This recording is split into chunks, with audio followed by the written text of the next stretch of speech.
Никого нет ни от администрации, никого нет от военкомата.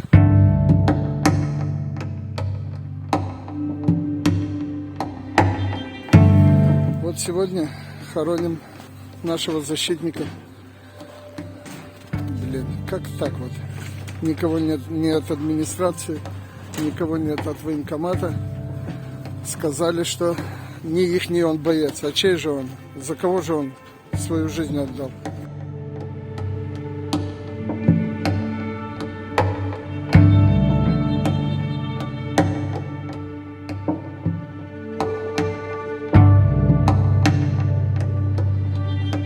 Странные у нас какие-то тут власти.